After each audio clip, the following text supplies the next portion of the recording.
Hi అండి, అందరికీ నమస్కారం. Welcome to my channel. ఇప్పుడే అందిన వార్త అండి.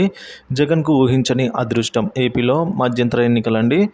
సో రాష్ట్రమంతా షాక్. ఏపీలో మధ్యంతర ఎన్నికలు. పూర్తి వివరాలు అయితే ఈ వీడియో ద్వారా తెలుసుకుందాం. వీడియోని ఎక్కడ కానీ స్కిప్ చేయకుండా ఎండ్ వరకు చూడండి. అప్పుడే పూర్తి ఇన్ఫర్మేషన్ అర్థమవుతుంది. అలాగే వీడియోకి ఒక లైక్ చేయండి ఫ్రెండ్స్ ఇక విషయానికి వచ్చినట్లయితే వైఎస్ఆర్ కాంగ్రెస్ పార్టీ జాతీయ ప్రధాన కార్యదర్శి, రాజ్యసభ సభ్యుడు విజయసాయి రెడ్డి సంచలన వ్యాఖ్యలు చేశారండి. ముఖ్యమంత్రి చంద్రబాబు నాయుడు, ఉప ముఖ్యమంత్రి పవన్ కళ్యాణ్ సారథ్యంలో రాష్ట్రంలో అధికారంలో ఉన్న తెలుగుదేశం, జనసేన, భారతీయ జనతా పార్టీ సంకీర్ణ కూటమి ప్రభుత్వానికి ఒక వార్నింగ్ అయితే ఇచ్చారు.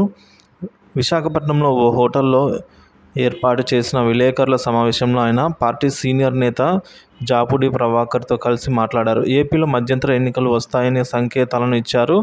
ఢిల్లీ రాజకీయాలపైన గట్టి పట్టు ఉన్న విజయసాయిరెడ్డి ఈ వ్యాఖ్యలు చేయడం ప్రాధాన్యతనైతే సంతరించుకుంది.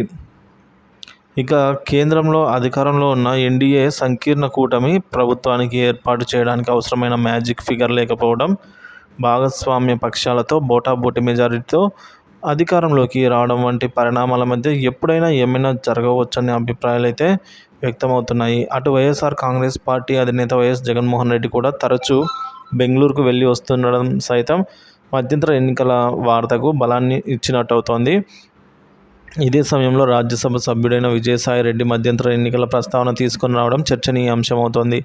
రాష్ట్రంలో మధ్యంతర ఎన్నికలు వస్తే తామే ప్రభుత్వాన్ని ఏర్పాటు చేస్తామని విజయసాయి రెడ్డి స్పష్టం చేశారు.